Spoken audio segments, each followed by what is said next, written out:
Amém?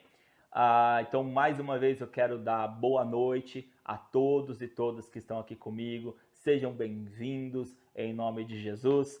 E eu queria falar um pouquinho a respeito dessa caminhada nossa de fé, tá?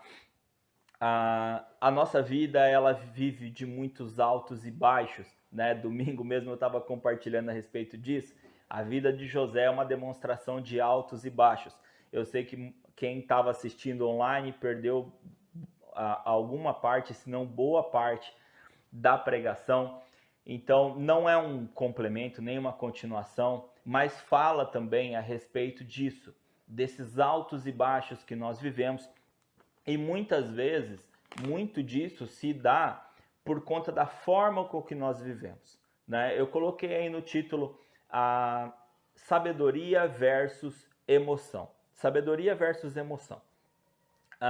Nós sabemos que muitas vezes nós agimos por impulso, né? Agimos por impulso, né? Na impulsividade muitas vezes, né? Quem nunca agiu aí por impulsividade? Quem nunca fez alguma coisa e depois pensou, nossa, eu não pensei, eu fiz sem pensar, né? Eu agi de forma impensada, eu acabei, quando eu vi eu já falei, quando eu vi eu já tinha feito, enfim, eu não pensei no momento, ou seja, agiu por impulso, né? Agiu no impulso.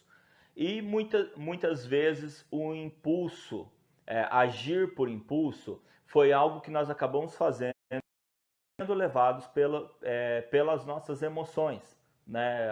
A maioria das vezes que nós agimos por impulso, nós agimos porque fomos levados pelas nossas emoções.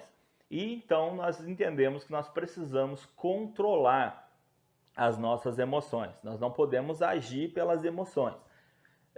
Não significa que nós não devemos ter emoções, tá? Nós precisamos de emoções, tá? Nós temos que ter sentimentos, precisamos ter emoções, precisamos ter sentimentos, né? Nós não podemos nos tornar pessoas sem emoção e sem sentimento, né? Senão nós nos tornaríamos não pessoas racionais, né? Nós nos tornaríamos pessoas frias, né? Nós precisamos sim ser racionais, mas nós não podemos fazer com que as nossas emoções sejam inexistentes na nossa vida. Nós precisamos sim ter sentimentos, né?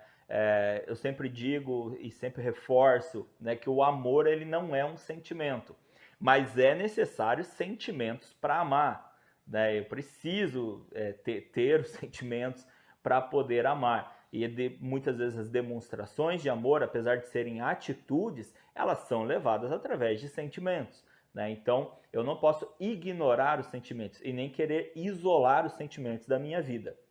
O que eu preciso é saber controlá-los, para que eu não viva pela impulsividade, para que eu não viva sem controle das minhas atitudes, sem o controle das minhas ações. Então eu preciso saber controlar, me controlar, né? Cada um de nós precisa aprender a se controlar para que a gente possa de fato fazer aquilo que tem que ser feito e não agindo para depois ir consertando. Sabe, eu fiz, não, depois eu vou lá e conserto, né? A famosa desculpa, né? Eu desafio alguém que me mostre na Bíblia aonde que está escrito desculpa, né? Eu não acho isso na Bíblia, né? A Bíblia fala assim sobre perdão, mas a Bíblia não fala sobre desculpa. Então até existe um ditado, né, que depois que inventaram a desculpa, tudo ficou mais fácil. Tá fácil pedir desculpa, né? Então eu faço qualquer coisa sem pensar, sem sequer prever as consequências, depois vou lá e peço desculpa. Ficou muito fácil, né? Só que pedir desculpas não significa que você está consertando aquilo que foi feito, ok? Lembrando de uma coisa também, que desculpar é totalmente diferente de perdoar. Desculpar é uma coisa e perdoar é outra coisa. Muitas pessoas acham que isso está numa balança, que a desculpa são coisas mais leves e que o perdão são coisas maiores, mais pesadas. Não. Na verdade, o significado das duas palavras é completamente diferente. É completamente diferente, tá? Desculpar, a própria palavra diz que é desculpar, ou seja, retirar a culpa, tá? Então, vamos dizer assim, alguém me culpou por ter feito algo. Eu chego na pessoa, vamos supor que eu não fiz aquilo, eu chego na pessoa e disse assim, olha, você está enganado, eu não fiz isso. O que aconteceu foi isso, isso e isso. Então eu espero que você me desculpe. Eu não estou pedindo perdão. Eu estou pedindo para que a pessoa retire a minha culpa, porque eu não tenho culpa daquilo que aconteceu. Entende? Então pedir desculpa não é um pedido de perdão pequeno. Pedir desculpa é pedir para que seja retirada a culpa daquilo. Percebe que isso muda completamente o nosso sentido de desculpa e perdão? Enquanto que pedir perdão é eu reconheço que eu errei e eu digo, olha, eu errei, eu assumo o erro e também assumo as consequências, porque quem assume um erro assume também as consequências e eu peço perdão. Eu peço perdão pelo erro que eu cometi. Isso me livra da culpa? Não. Isso me livra da consequência? Não. Mas eu sou perdoado. Mas eu tenho o perdão. Apesar de ter tido a culpa daquilo e apesar de também sofrer possivelmente as consequências daquilo que aconteceu. Ok? Então percebe como muda muitas coisas. E a gente precisa entender as coisas justamente para que a gente saiba como agir. Para que a gente não venha a ser enganado pelo diabo. Porque o diabo, ele usa muitas vezes as armas, e armas que o diabo gosta muito de usar são justamente os sentimentos, as emoções, porque ele sabe que muitas pessoas são movidas por elas. Então ele gosta de usar as emoções, ele gosta de usar os sentimentos, ele consegue manipular muitas vezes pessoas e situações e fazer exatamente o que ele quer sem sequer fazer muito esforço. Muitas vezes ele consegue derrubar pessoas, derrubar famílias, derrubar relacionamentos, seja relacionamentos de casais, de amigos, enfim, relacionamentos familiares, qualquer tipo de relacionamento. Muitas vezes ele consegue destruir relacionamentos com estratégias muito simples. Quando ele percebe, quando uma pessoa ela é muitas vezes levada pelas emoções, pelos impulsos. Então, com o mínimo de esforço, muitas vezes ele consegue fazer um estrago enorme. Tá? Por isso mesmo é que nós somos chamados a controlarmos as nossas emoções e agirmos com sabedoria. Abra comigo aí em Provérbios, Provérbio 4, verso 7. Na verdade aqui vão ter vários versículos que falam a respeito de sabedoria, mas eu queria falar sobre o 7, tá? O 7 ele é bem enfático, é por isso que eu gostei de separar ele, tá? Mas se você ver ali, o 5 fala, o 6 fala, o 8 fala, tá? Mas nós vamos pegar aqui o 7. Então, Provérbio 4, 7 diz assim: o princípio da sabedoria olha só que incrível esse provérbio, ele parece extremamente óbvio, lógico e até infantil, mas não, é porque ele é enfático, tá? O princípio da sabedoria é: adquira a sabedoria. Sim, com tudo o que você possui, adquira o entendimento. Olha como ele foi enfático, né? Como o autor desse provérbio, ele foi enfático. O princípio da sabedoria é: adquira sabedoria. Sim, com tudo o que você possui, adquira o entendimento. O princípio da sabedoria é: adquira sabedoria. Eu acho engraçado quando as pessoas dizem assim: eu tenho que dizer algo, mas não sei nem por onde começar. Aí existe uma brincadeira que diz assim: começa pelo começo, né? E aqui ele está dizendo: você quer sabedoria? Começa pelo começo. Como? Obtendo ela. Obtendo a sabedoria. Aí talvez agora a gente esteja pensando assim: tá, mas como eu obtenho sabedoria? Bom, a palavra de Deus, a Bíblia, ela nos ensina algo sobre sabedoria que já é diferente do que é ensinado culturalmente no mundo, ok? Então, o mundo vai dizer o seguinte, que inteligência é adquirida através de estudos. Então, eu vou pegar livros aqui, ó, tô com um livro que eu tô lendo agora, para fazer um trabalho, inclusive, ó, Líderes que Permanecem, um livro que eu estou lendo para fazer um trabalho. Então, você lê livros, você lê Bíblia, e aí eu sou obrigado a mostrar minha Bíblia, né? Olha aqui, gente, que coisa mais linda! Minha Bíblia nova, Bíblia de Estudos John Wesley, que eu ganhei dos meus amores, minha esposa linda e maravilhosa e meus filhos lindos e maravilhosos. Então, vai dizer assim, que a inteligência é adquirida através dos estudos. A gente estuda e adquire inteligência. E que, através de pensamentos profundos, de meditação e o autoconhecimento, nós adquirimos sabedoria, ok? Sim, nós podemos adquirir sabedoria assim, mas nós estamos falando da sabedoria humana, ok? Sabedoria humana, tá? Agora, a Bíblia nos diz que para que nós possamos adquirir a verdadeira sabedoria, ela só vem de um, e é Deus. Deus é o único que possui e que dá a verdadeira sabedoria, que é a sua própria sabedoria, a sabedoria de Deus, ok? Então, se nós queremos adquirir sabedoria, tá? Entendimento, como diz aqui o verso 7 de Provérbios 4, se nós queremos adquirir a sabedoria, nós precisamos pedi-la a Deus, né? Vai ter um texto bíblico que diz assim, todo aquele que quer sabedoria, peça a Deus e ele com certeza dará. Olha que esse versículo eu acho ele muito incrível, porque alguns textos vão dizer que algumas coisas que a gente precisa, a gente pede para Deus, e se for a vontade de Deus, Deus vai atender, né? Tiago vai dizer assim, pedis e não recebeis, porque pedis mal, pedis para o vosso próprio deleite, né? Então ele diz assim, tem coisas que vocês pedem e vocês não recebem, porque vocês estão pedindo errado, vocês estão pedindo mal, vocês estão pedindo de forma egoísta, vocês estão pedindo para vocês mesmos, né? Então, muitas vezes vocês estão orando e pedindo e não estão recebendo, porque vocês não estão vendo o que vocês estão pedindo.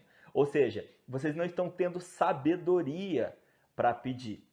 Estão pedindo coisas que o Espírito Santo, que Deus não vai conceder. Por quê? Porque não está sendo sábio o seu pedido. Você está pedindo mal, você está pedindo de forma egoísta, para o seu próprio deleite. Você está pedindo para você mesmo, né? Deus não vai atender. E como que eu faço para pedir direito, então? Bom, eu preciso ter sabedoria, preciso ter entendimento, para que eu não venha a ser enganado. Como eu disse agora há pouco, para que eu não venha a ser enganado pelo Satanás. Porque o diabo, ele quer nos enganar, ele quer nos manipular para que nós possamos acreditar nas suas mentiras e assim não conseguirmos caminhar da forma que Deus quer que nós caminhemos, ok? Aí talvez você vai dizer assim, bom, ok, eu não quero ser levado pelas emoções, eu quero de fato ser guiado pela sabedoria de Deus, eu quero ser guiado com entendimento, né? Mas eu não sou capaz, eu sou fraco, eu sou fraca, eu não consigo caminhar sozinho, eu não consigo caminhar nesse mundo, enfim, eu sou fraco. Ótimo! Isso é ótimo, tá? Por quê? Porque você eu sou e todos são. Todos nós somos fracos. Todos nós somos incapazes de caminharmos sozinhos. A Bíblia diz isso, que todos nós somos incapazes de caminharmos sozinhos, né? E como então que a gente faz? Bom, aí já entra um entendimento que é o quê? Nós somos capacitados pelo Espírito Santo. O que nós precisamos entender é que quando Paulo diz assim, não sou mais eu quem vivo, mas Cristo vive em mim, né? Ele não estava dizendo que ele era perfeitinho, de que ele não errava mais, de que ele era um santo. Não era isso que Paulo estava dizendo. O que ele estava dizendo era o seguinte, ele estava dizendo assim, olha, eu morri para mim mesmo. Eu morri para mim mesmo, eu vivia uma velha vida, uma vida na carne, agora eu morri para mim mesmo. Agora a vida que agora eu vivo em Cristo Jesus, né? Por isso que ele diz assim, agora não vivo mais eu, mas Cristo vive em mim. O que ele está dizendo não é que ele é perfeitinho e que ele vive como se ele fosse o próprio Cristo. O que ele está dizendo é o seguinte, eu sou incapaz de viver sozinho, eu sou incapaz de poder fazer as coisas por minha própria conta. Ou Cristo me guia, ou Cristo me leva, ou já era. Ou não dá para viver. Né? Por isso não vivo mais eu, Cristo vive em mim. Porque só Ele, só com Ele, eu consigo caminhar de forma direita, de forma correta. Só com Ele eu consigo, de fato, ser bem guiado, né? E não ser levado pelas minhas vontades, pelas minhas emoções. Eu queria chegar nessa parte, porque é a nossa segunda parte, porque qual que é a balança, né? A balança, emoções, sabedoria, na verdade tem tudo a ver com eu estou sendo dirigido por Deus ou não estou sendo dirigido por Deus. Né? Não vou dizer assim, estou sendo dirigido por Deus ou estou sendo dirigido pelo diabo. Não é bem por aí. Eu posso estar sendo dirigido por Deus, eu posso estar sendo dirigido pelo diabo, eu posso estar sendo dirigido por mim mesmo. Né?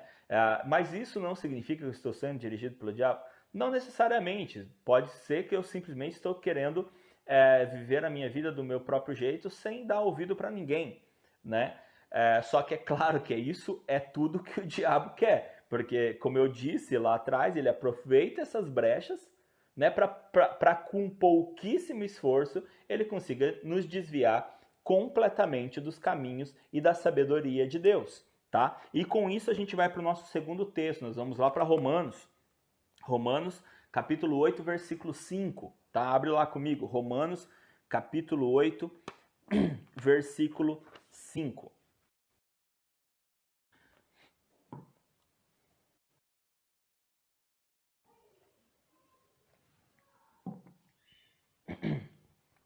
Romanos 8, 5, a partir do versículo 5 diz assim: Os que vivem segundo a carne se inclinam para as coisas da carne, mas os que vivem segundo o Espírito se inclinam para as coisas do Espírito.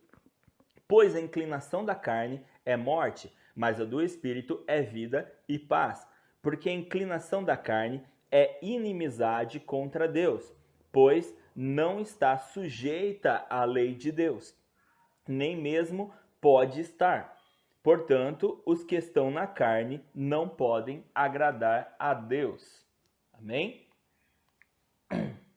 Então, aqui Paulo escrevendo aos Romanos, ele está dizendo a respeito de sermos levados ou sermos levados pelo Espírito, inclinados para a carne,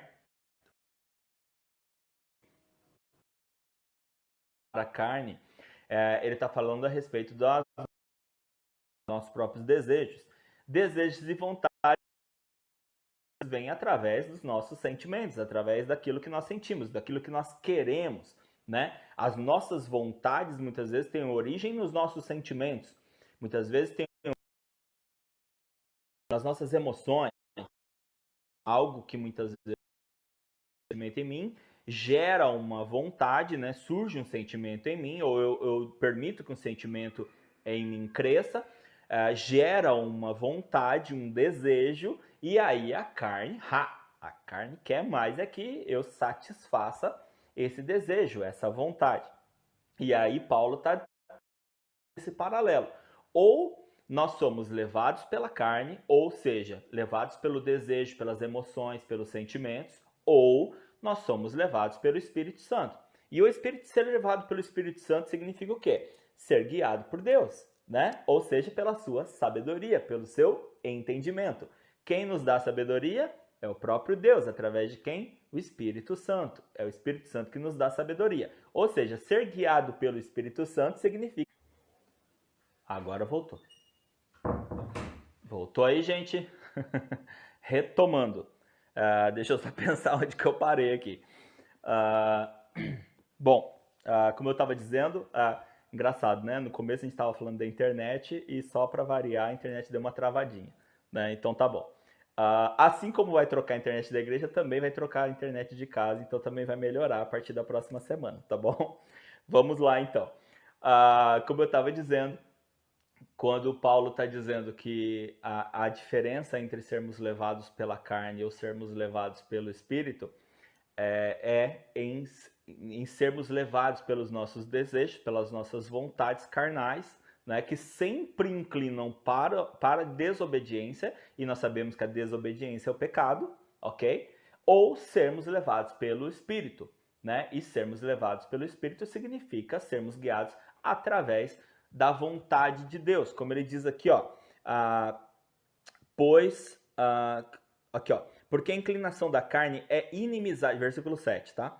Porque a inclinação da carne é inimizade contra Deus, pois não está sujeita à lei de Deus, ok? Então, quando eu sou levado pelas emoções, sou levado pelos sentimentos, sou levado pelos desejos da carne, eu estou automaticamente sendo inclinado a desobedecer a Deus, ok? Então, eu tenho que sempre fazer essa análise na minha vida, né? Se eu estou sendo guiado por um caminho de sabedoria, de entendimento, através do conhecimento e da lei de Deus, ou se eu estou sendo levado através da minha própria vontade e dos meus próprios desejos, ok? Então, esse paralelo que Paulo vai trazer. Continuando o texto, diz assim, vocês, porém, não estão na carne, mas no Espírito, se de fato o Espírito de Deus habita em vocês. Ou seja, ele está dizendo assim, ó, como ele sabe, Paulo, ele está escrevendo para a igreja, ok? Assim como eu agora estou falando para a igreja. Então a gente tem um pré-entendimento. Qual que é o pré-entendimento? Que todo mundo que está me ouvindo é de Deus, ok? Assim como Paulo, quando estava escrevendo aos romanos, né, a igreja de Roma, eu agora também estou falando para a igreja, certo? Não só de Marialva, mas todo mundo aí que está me assistindo, né? Mas eu entendo que eu estou falando para a igreja de Cristo, ok? Falando para a igreja de Cristo, a gente tem um pré-entendimento. Qual que é o pré-entendimento? Que todo mundo que está me ouvindo vive no Espírito, certo? Até porque não tenho como julgar como vocês estão vivendo, né? Não tenho como estar aonde vocês estão, não tenho como ler o pensamento de vocês e nem nada disso. Graças a Deus que não dá para fazer isso. Deixo isso para o Espírito Santo fazer, tá? Mas, assim como Paulo fazendo aqui aos romanos, ele diz assim, ó, eu parto de um pressuposto que vocês vivem no Espírito, né? E eu, da mesma forma, eu estou dizendo para vocês, olha, existem pessoas que vivem pelo Espírito e pessoas que vivem pela carne. Eu estou falando com pessoas que vivem pelo Espírito. Amém? Né? Aí ele dá uma complementada. Seria mais ou menos isso que Paulo estava dizendo, ó, vocês, porém, não estão na carne, vocês estão no Espírito, né? Então é como se eu dissesse para vocês, olha, eu estou falando sobre ser levado pela carne, ser levado pelo Espírito, ser levado pelas emoções, pelos desejos, ou ser levado pela sabedoria, pelo entendimento, mas eu entendo que todo mundo aqui tem sabedoria.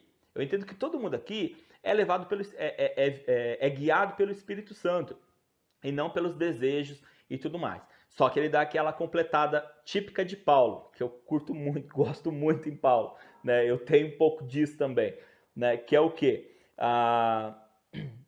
Que ele diz assim, ó, vocês, porém, não estão na carne, mas no Espírito. Aí qual que é a completada dele? Se de fato o Espírito de Deus habita em vocês. Ou seja, ele não acusa ninguém, mas ele faz cada um pensar. Ele faz cada um. E isso é papel pastoral, né? Isso é papel de um líder espiritual, né? Fazer o quê? Fazer a pessoa se autoanalisar, fazer a pessoa pensar, né? Então é a mesma coisa que eu dissesse aqui para vocês. Olha, eu tô aqui pregando sobre emoções versus sabedoria, sobre não sermos levados pelas emoções, sobre não sermos levados pelos desejos da carne, sobre não sermos levados pelo pecado, e sim sermos guiados pelo Espírito Santo. Mas eu estou falando para a igreja, então eu entendo que todos vocês são guiados pelo Espírito Santo. Eu entendo que todos vocês ouvem a palavra e cumprem a palavra. Se é que de fato vocês fazem isso. Percebe? Imitei Paulo agora. Imitei o Paulo agora. Continuando. E se alguém não tem o Espírito de Cristo, esse tal não é dele. E aqui ele está deixando claro isso, assim como o autor de Provérbios lá, ele deixa claro, o princípio da sabedoria é adquirir a sabedoria. Em primeiro lugar, não tem como ser sábio senão, em primeiro lugar, adquirir a sabedoria. E aqui ele também está deixando claro, né? Vocês, porém, não estão na carne, mas no Espírito. se de fato o Espírito de Deus habita em vocês. E se alguém não tem o Espírito de Cristo, esse tal não é dele. Ou seja, se eu e você não temos o Espírito de Deus, nós de fato não somos dele. Então nós não podemos dizer que somos de Deus se de fato o Espírito de Deus não habita em nossa vida, não habita em nós, ok? Frequentar um culto, até mesmo acreditar em Deus não nos faz sermos dele, né? Sermos dele quando ele de fato habita em nós, o que é muito diferente de acreditar que ele existe, ok? É bem diferente de acreditar que ele existe. Se, porém, Cristo está em vocês, o corpo, na verdade, está morto por causa do pecado, mas o espírito é vida por causa da justiça. Isso entra aqui também naquilo que eu falei, quando Paulo diz assim, não vivo mais eu, mas Cristo vive em mim. O corpo já era, o corpo está morto pelo pecado, através do pecado, mas nós temos vida através do Espírito.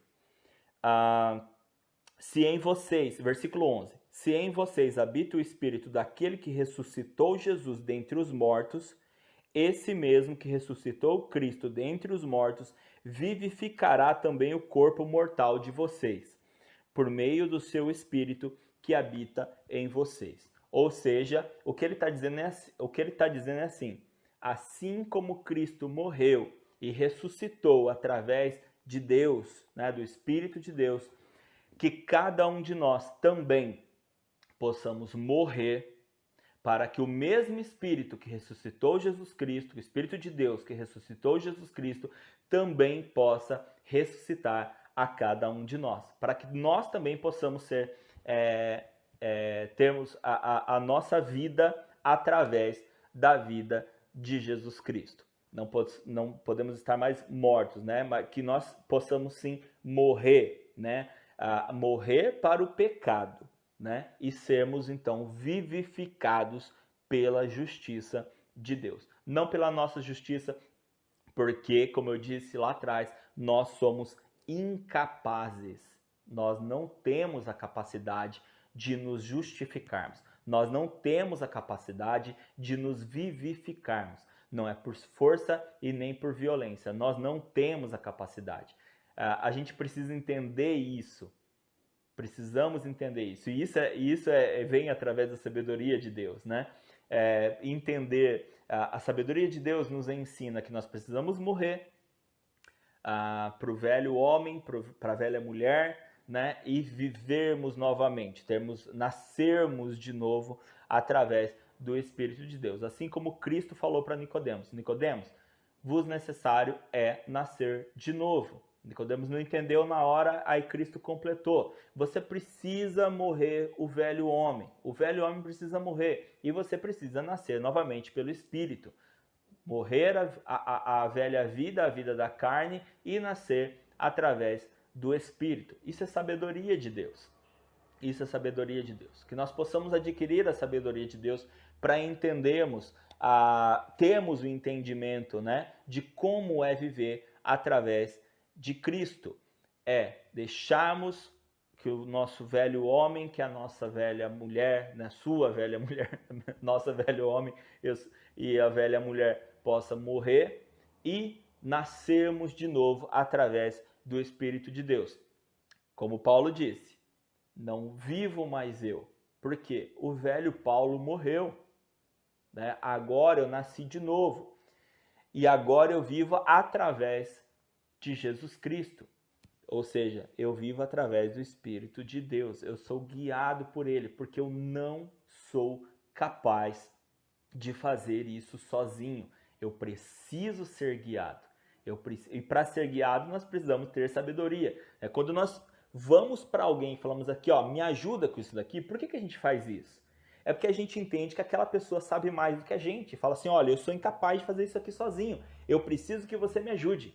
Eu preciso que você me ensine, porque eu sou incapaz de fazer isso daqui sozinho. Eu sou incapaz de fazer isso aqui sozinha. Então eu preciso que você me ajude. O que nós precisamos entender é que nós precisamos chegar para Deus, nós precisamos chegar para Jesus e dizermos assim, eu sou incapaz de viver. Eu sou incapaz de viver. sem ser guiado por ti. Sem ter a tua sabedoria, sem ter o teu discernimento, o teu entendimento, eu sou incapaz de viver. Porque se eu tentar viver sem ser guiado por ti, eu vou ser levado pelas minhas emoções, eu vou ser levado pelos meus sentimentos, ou seja, eu vou ser facilmente manipulado pelo inimigo. Eu vou ser facilmente manipulado pelo inimigo. Se eu não for guiado por ti, eu provavelmente vou ser manipulado pelo inimigo. Foi isso que os sábios da Bíblia entenderam. Foi isso que eles entenderam. Que ou nós somos guiados por Deus, ou nós somos levados pelo inimigo. Que não tem o meio termo. Não tem o meio termo. Ou nós adquirimos a sabedoria e somos guiados pelo Espírito, ou nós acabamos caindo por deixarmos sermos levados pelos nossos sentimentos, pelas nossas emoções, pelas nossas próprias vontades, que sempre vão inclinar para a carne e para o pecado. Amém? Que nós possamos que nós possamos buscar sabedoria e sermos guiados pelo Senhor dia após dia. Amém? Fecha os teus